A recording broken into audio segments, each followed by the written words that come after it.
भगवान जगन्नाथ की रथ यात्रा आज से हो रही है शुरू। सदर जमहूरिया द्रौपदी मुर्मू रथ यात्रा में होंगी शामिल। 16 जुलाई तक चलने वाली रथ यात्रा में उमड़ा अकीदतमंदों का सैलाब।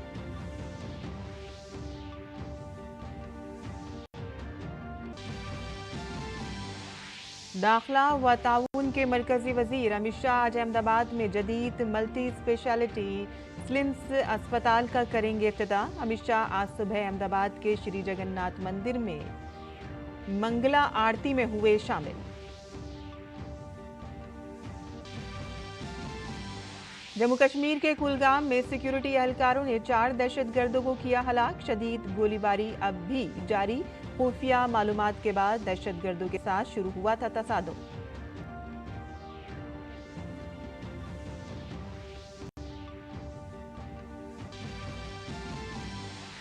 मुल्क के मुख्तलिफ हिस्सों में बारिश का सिलसिला जारी। आज उत्तर प्रदेश के लखनऊ, गोंडा और गोरखपुर समेत 32 अजला में शदीद बारिश का अलर्ट। उड़ीसा और मशरकी राजस्थान में भी शदीद बारिश से मूसलाधार बारिश का इम्कान।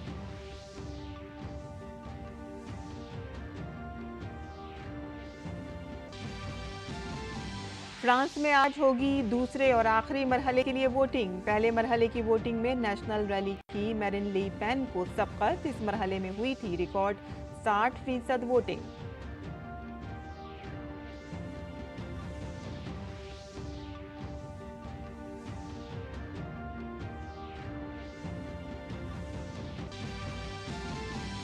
विंबलडन के खवातीन सिंगल्स में टॉप सीड याफ्ता ईगा स्वातनिक की शिकस्त से हुआ बड़ा उलटफेर। तीसरे दौर में ल्यूलिया पोतनेसोवा ने दी शिकस्त। वहीं मर्दों के सिंगल्स में नोवाक जोकोविच ने दर्ज की मुश्किल जीत।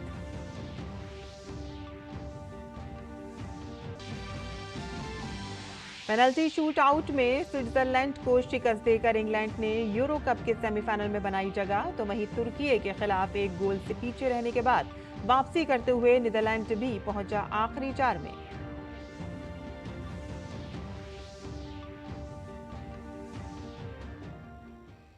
आदाब नाज़रीन, खबरनामे में आपका इस्तकबाल है। मैं हूं साइमा खान। अब खबरें तफसील से। भगवान जगन्नाथ की रथ यात्रा आज से शुरू हो रही है। हर साल रथ यात्रा जुलाई महीने के शुक्ल पक्ष के दूसरे दिन से शुरू होती है और ये रथ यात्रा दशमी तिथि पर खत्म होती है। पूरी उड़ीसा में वाक़े भगवान जगन्नाथ मंदिर से एक अजीमुल शान रथ यात्रा निकाली जाती है, जिसमें बड़ी तादाद में अकीदतमंद शिरकत करते हैं। जगन्नाथ रथ यात्रा में भगवान जगन्नाथ यानी कि श्री कृष्ण और उनके भाई बलभद्र और बहन सुभद्रा को खूबसूरत कपड़ों में सजाकर बाहर निकाला जाता है और इस साल जगन्नाथ रथ यात्रा 16 जुलाई तक जारी रहेगी। मजहबी अकीदे के मुताबिक एक बार बहन सुभद्रा ने अपने भाइयों श्री कृष्ण और बलराम जी से शहर देखने की ख्वाहिश जाहिर की थी और फिर दोनों भाइयों ने बड़े प्यार से अपनी बहन सुभद्रा के लिए एक अजीमुल शान रथ तैयार करवाया और उस पर सवार होकर तीनों शहर की सैर करने निकले थे। तीनों गुंडीचा में अपनी खाला के घर गए और यहाँ 7 दिन तक ठहरे और फिर शहर की सैर मुकम्मल करने के बाद वापस पूरी लौट आए और तब से हर साल तीनों भाई बहन अपने रथ पर शहर की सैर पर जाते हैं और अपनी खाला के घर गुंडीचा मंदिर जाते हैं। इनमें बलराम जी का रथ आगे है, बहन सुभद्रा का रथ दरमियान में है और जगन्नाथ जी का रथ पीछे है। सदर जमहूरिया द्रौपदी मुर्मू आज पुरी में भगवान जगन्नाथ की रथ यात्रा में शिरकत करेंगी। मरकजी वजीर दाखिला अमित शाह गुजरात के दौरे पर हैं। अमित शाह ने आज भगवान जगन्नाथ की रथ यात्रा के मुबारक मौके पर अहमदाबाद के श्री जगन्नाथ मंदिर में मंगला आरती की और भगवान जगन्नाथ के लिए वफ ये मंदिर साधु सारंगदास जी ने तकरीबन 450 साल कबल तामीर करवाया था। मरकजी वजीर दाखिला और ताउन अमित शाह ने रथ यात्रा के लिए हमवतनों को मुबारकबाद पेश की है। उन्होंने सोशल मीडिया प्लेटफॉर्म एक्स पर लिखा कि महाप्रभु जगन्नाथ जी की रथ यात्रा माला भारती सकाफती विरसे और खुशहाली के तहफ़्फ़ुज़ और नई खुशहाली फराहम करने का एक बेहतरीन मौका है, जिसे मुल्क के करोड़ों अकीदतमंद इंतहाई अकीदत के साथ मनाते हैं। ये यात्रा इस बात की अलामत है कि भारतीय सकाफत रिवायत से ही मुंसलिक है और जश्न और रूहानियत इसकी सुतून है। उन्होंने लिखा कि महाप्रभु जगन्नाथ और वीर बलभद्र और माता सुभद्रा से सबकी भलाई और तरक्की के लिए दुआ गो हूं। गुजरात के जगन्नाथ में निकाली जाने वाली भगवान जगन्नाथ जी की रथ यात्रा दुनिया भर में मशहूर है। इस यात्रा में शिरकत के लिए मुल्क और दुनिया भर से लोग यहां पहुंचते हैं। ऐसे में हमारे नुमाइंदे ओपी यादव ने जगन्नाथ यात्रा में हिस्सा लेने वाले मकामी फनकारों से खास बातचीत की। उड़ीसा के जगन्नाथ मंदिर में आज यात्रा शुरू होने वाली है और इसी रथ यात्रा के उपलक्ष्य में यहाँ कई तरह के कार्यक्रम आयोजित किए गए हैं। अभी हमारे साथ कुछ ऐसे पारंपरिक लोक नृत्य करने वाले यहाँ के स्थानीय नागरिक मौजूद हैं जो भगवान जब यहाँ इस मंदिर से निकल के बाहर आएंगे तब पारंपरिक नृत्य पेश करेंगे। आइए बात करते हैं। आपका क्या नाम है और आप लोग क्या कर रहे हैं? मेरा नाम अंकित शाह है। हम इधर ओडिसी नृत्य प्रदर्शन करने आए हैं जगन्नाथ के सामने। आप लोग कितने बजे करेंगे नृत्य? हम लोग मॉर्निंग से करते हैं और जब जगन्नाथ जी, बलभद्र जी, सुभद्रा माता की पहंडी होता है तब इस समय हम लोग नृत्य प्रदर्शन करते हैं। भगवान जगन्नाथ जी और सुभद्रा जी, बलभद्र जी कितने बजे निकलते हैं यहाँ? किस वक्त आएंगे बाहर इन पे यहाँ मंदिर से बाहर? हर रोज़ तो सुबह 8 बजे से शुरू हो जाता है लेकिन इस साल कुछ टाइमिंग के लिए इस बार थोड़ा देर होगा, मतलब आफ्टरनून के बाद ही सब होगा। आप लोग कौन सा नृत्य पेश करते हैं और कितनी देर करते हैं? हम ओडिसी नृत्य करते हैं। हम सुबह से आए हैं, जब पहंडी निकलता है तब तक हम ओडिसी नृत्य करते हैं। आज ये जो रथ यात्रा चलेगी कितनी दूर जाएगी और फिर कितने बजे रुक जाएगी? अभी तो थोड़ी देर जाए, मतलब 5 बजे जगन्नाथ जी सब निकलेंगे ना, तो थोड़ी देर जाके बंद हो जाएगा क्योंकि इवनिंग में नहीं होगा ना, तो फिर कल सुबह मॉर्निंग से जगन्नाथ जी अपने मौसी के घर जाएंगे। तो ये यात्रा कहाँ जाकर समापन होती है?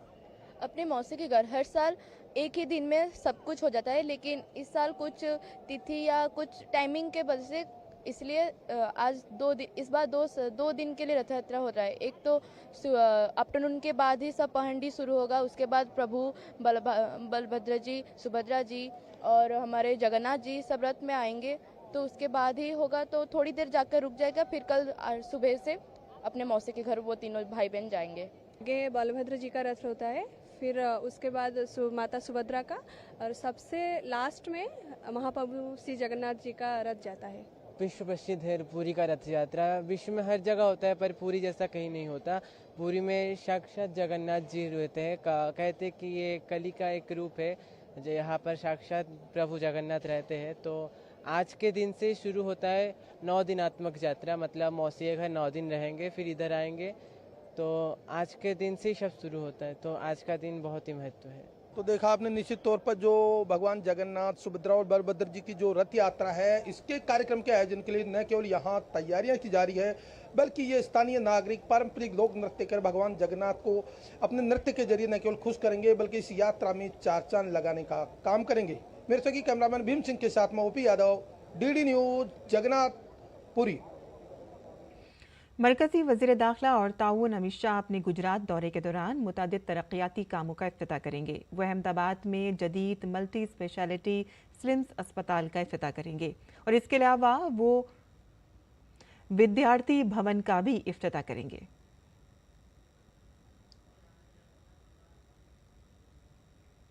गुजरात के वज़ीर आला भूपेंद्र पटेल ने अहमदाबाद में भगवान जगन्नाथ की रथ यात्रा में शिरकत की। भूपेंद्र पटेल ने रथ में सवार भगवान जगन्नाथ जी की पूजा भी की और इसके साथ ही भगवान जगन्नाथ की रथ यात्रा में शिरकत के लिए अकीदतमंदों की बड़ी भीड़ देखी गई। जम्मू कश्मीर के कुलगाम जिले के चिन्नी गांव इलाके में जारी फायरिंग में 4 दहशतगर्द मारे गए हैं। पुलिस अफसर ने कहा है कि जाए वकूफ़ पर शदीद फायरिंग जारी है और हलाक दहशतगर्दों की शिनाख्त ऑपरेशन खत्म होने के बाद की जाएगी। सिक्योरिटी फोर्सेस को खुफिया इत्तला मिलने पर दहशतगर्दों से तसादुम शुरू हुआ। एक और वाक़े में मोदर गांव के इलाके में फायरिंग से एक फौजी शहीद हो गया है। इस तसादुम में किसी दहशतगर्द के मारे जाने की तस्दीक नहीं हुई है।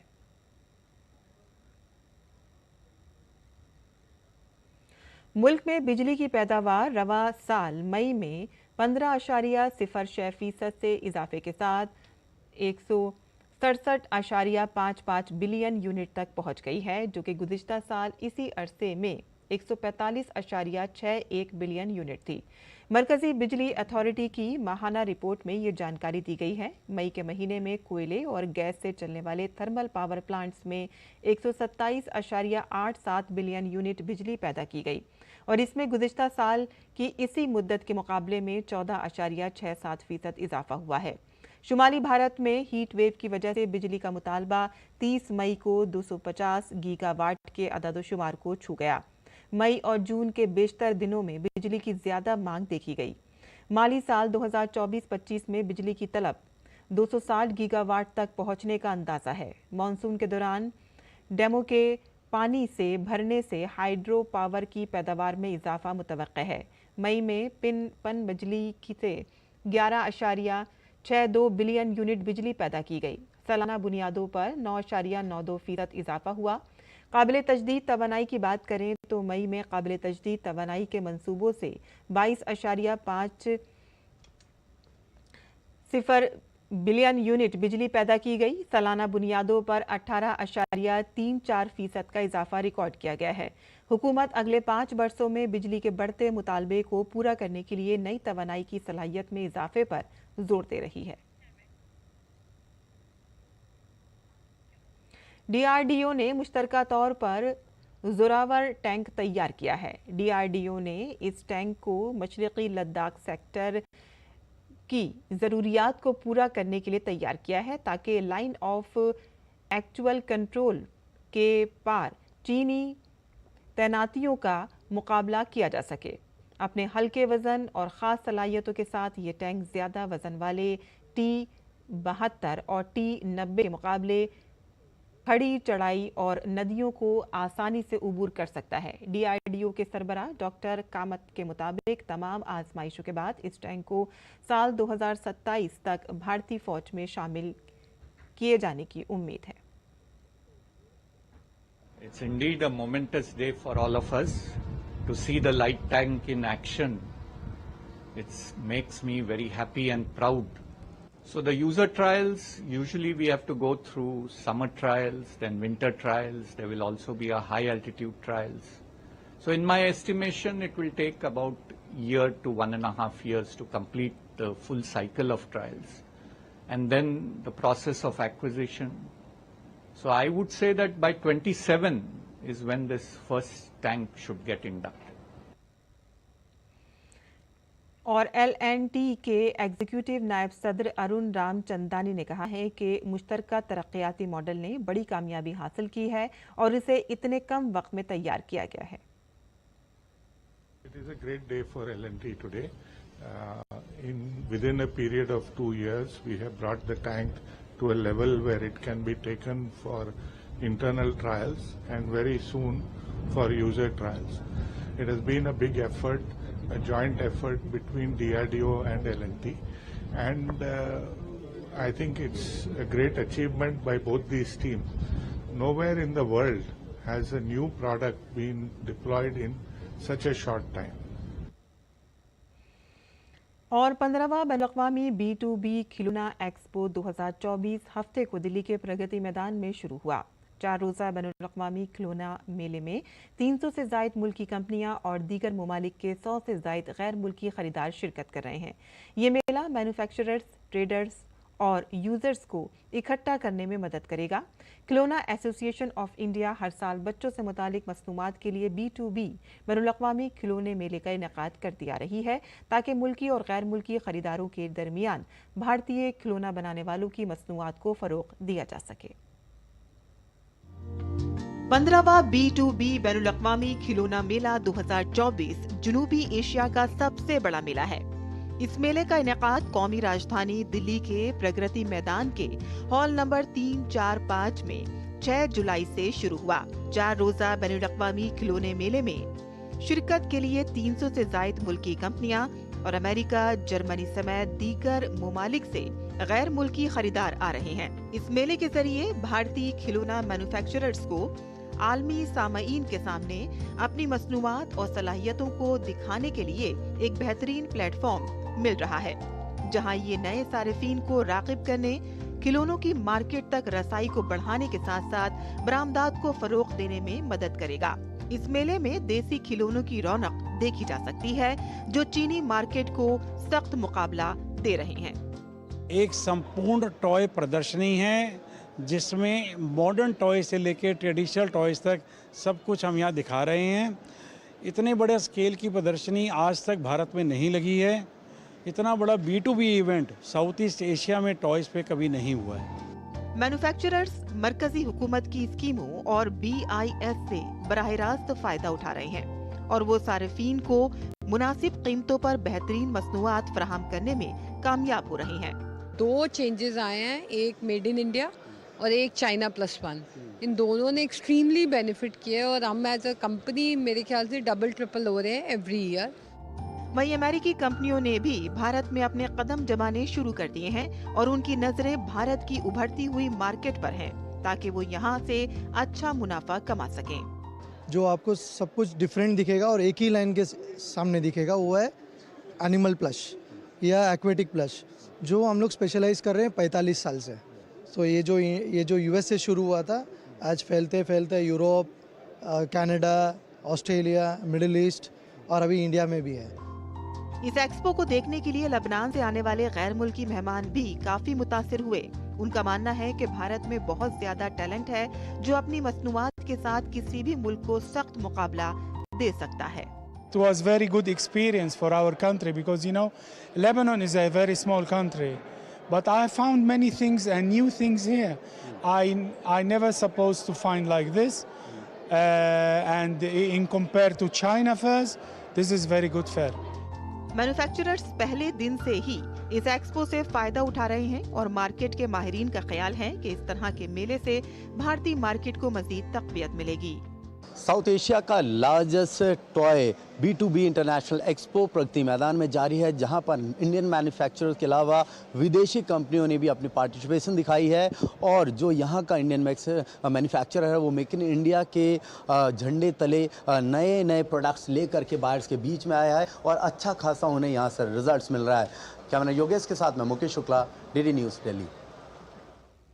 वहीं इन दिनों मुल्क के मुख्तलिफ हिस्सों में बारिश का सिलसिला जारी है। महकमा मौसमियात ने आज लखनऊ, गोंडा और गोरखपुर समेत उत्तर प्रदेश के 32 अजला में मूसलाधार बारिश का अलर्ट जारी किया है।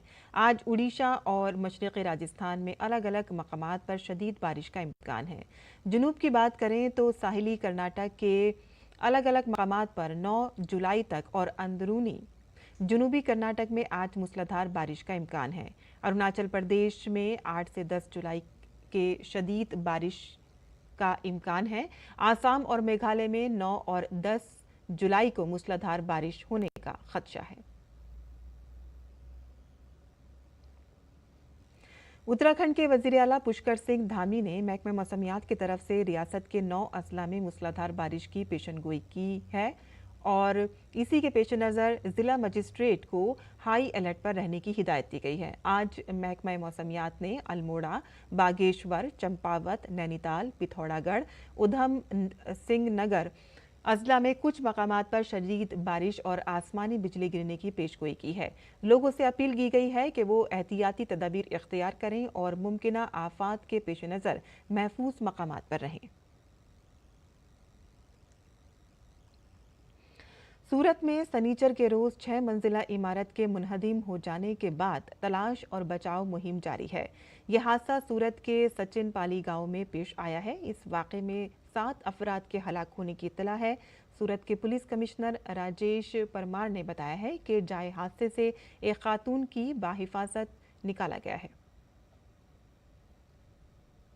ये 12 घंटे से जो रेस्क्यू ऑपरेशन चल रहा है उसमें एक औरत को बचा लिया गया है और 7 डेड बॉडीज हमें मिली है अभी तक कंफर्म किए थे और उनको पोस्टमार्टम के लिए हॉस्पिटल भेज दिया। अभी ये मलबा हटाने का काम चालू रहेगा।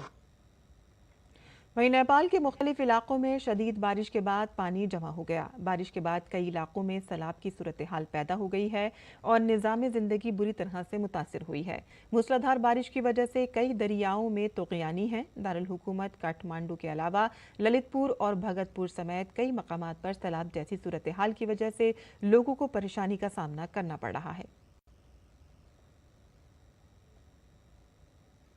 तूफान बेरिल से अब तक 10 लाख से ज्यादा लोग मुतासिर हुए हैं। समुद्री तूफान बेरिल ने जमाइका और कैरेबिया में बड़े पैमाने पर तबाही मचाई है। इस ताकतवर तूफान की वजह से कई अफराद हलाक हो चुके हैं। अक़वाम मुत्तहिदा के इमदादी कारकुन इमदादी कामों में मसरूफ़ हैं और लोगों को महफूज मकामात पर पहुंचाने के लिए काम कर रहे हैं। बेरिल इस वक्त खलीज मैक्सिको के मगरबी हिस्से में मरकूज है और इसके बाद ये शुमाल मगरिब की तरफ बढ़ रहा है। बेरिल में दोबारा शिद्दत आने का खदशा है और पीर को ये तूफान मजीद तेजी से टेक्सास की तरफ बढ़ सकता है। ताहम इसके बाद इस तूफान के कमजोर होने का इम्कान है। रूसी फौज ने यूक्रेन की सरहद पर जुनूबी बेलगोराड और क्रिस्क के इलाकों में 7 यूक्रेनी ड्रोन मार गिराने का दावा किया है। क्रिस्क के इलाके के गवर्नर एलेक्सी ने कहा है कि यूक्रेन की फोर्सेस ने हफ्ते के रोज दिन भर तकरीबन 10 गांव पर गोलाबारी की है और रूसी वजारत दिफा ने यूक्रेन के डोनेस्टिक के इलाके सोकिल गांव पर भी कंट्रोल हासिल करने का दावा किया है। यूक्रेनी अफसरान के मुताबिक हफ्ते के रोज जुनूबी खेरसान के इलाके में रूसी गोलाबारी से 3 अफराद हलाक हो गए। फ्रांस में आज सदारती इंतखाबात के दूसरे और आखिरी मरहले के लिए आज वोटिंग हो रही है और इससे पहले 30 जून को पहले मरहले की वोटिंग हुई थी। वोटिंग के पहले मरहले के बाद नेशनल रैली की मैरिन ली कैपेन को बरतरी हासिल होती दिखाई दे रही है। 3 हफ्ते कबल यूरोपीय इंतखाबात के नताइज आने के बाद फ्रांसीसी सदर इमैनुअल मैक्रोन ने अचानक कबल अज वक्त इंतखाबात का ऐलान कर दिया था, जिसके बाद वोटिंग हो रही है। फ्रांस के पार्लिमानी इंतखाबात के पहले मरहले में रिकॉर्ड वोटिंग हुई है। मकामी वक्त के मुताबिक शाम 5 बजे तक 60% वोटिंग हुई, जो 2 साल कबल होने वाले इंतखाबात के मुकाबले में 20% ज्यादा है। और अब पेश है दिल्ली से शाया होने वाले उर्दू अखबारात का मुख्तसर जायजा।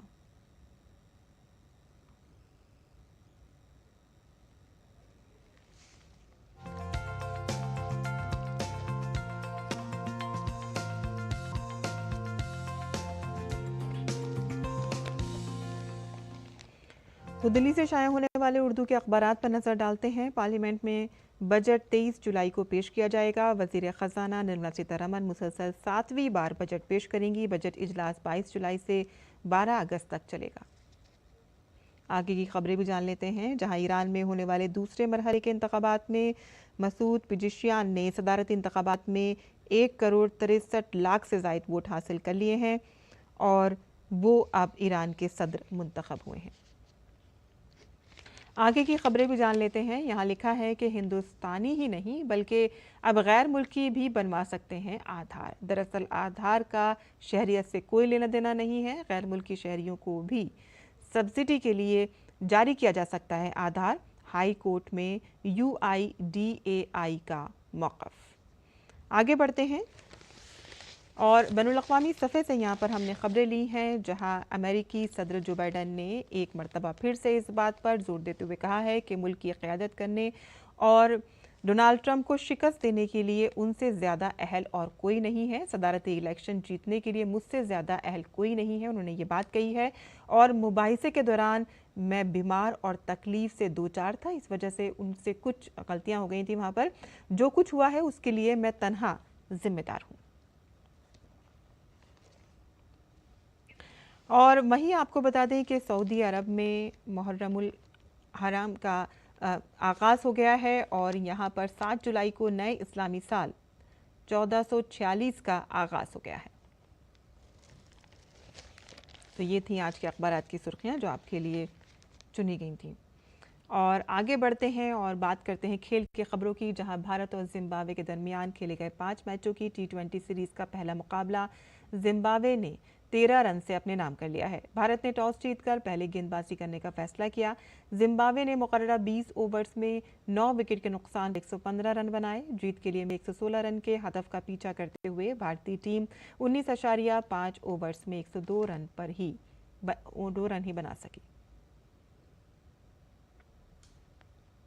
वहीं साल के तीसरे ग्रैंड स्लैम विंबलडन के विमेन्स सिंगल्स में बड़ा उलटफेर देखने को मिला है। टॉप सीड याफ्ता ईगा स्वातनिक तीसरे राउंड में शिकस्त के बाद बाहर हो गई हैं। स्वातनिक को यूलिया ने शिकस्त दी। और खवातीन के सिंगल्स में चौथी सीड एलिना आसान जीत के साथ ही आखिरी 16 में पहुंच गई हैं। राइबाकिना ने डेनमार्क की कैरोलिन को 6-0, 6-1 से शिकस्त दी। मर्दों के सिंगल्स में सर्बिया के नोवाक जोकोविच को तीसरे दौर में जीत हासिल करने के लिए काफ़ी मेहनत करनी पड़ी। जोकोविच ने ऑस्ट्रेलिया के एलेक्सी पोपरान को 4-6, 6-3, 6-4, 7-6 से शिकस्त दी।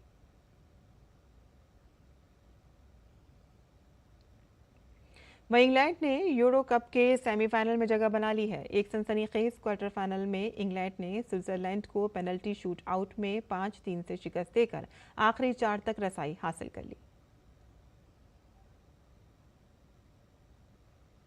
और एक दीगर क्वार्टर फाइनल मैच में हॉलैंड ने तुर्की को 2-1 से शिकस्त देकर सेमीफाइनल तक रसाई हासिल की। तुर्की ने 35वें मिनट में गोल करके मैच में बढ़तरी हासिल कर ली, जो पहले हाफ के इख्तिताम तक बरकरार रही। और अब जान लेते हैं मुल्क भर के मौसम का हाल।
और इसी के साथ ही हमारा खबरनामा खत्म होता है। हमारी पूरी टीम को इजाजत। आदाब।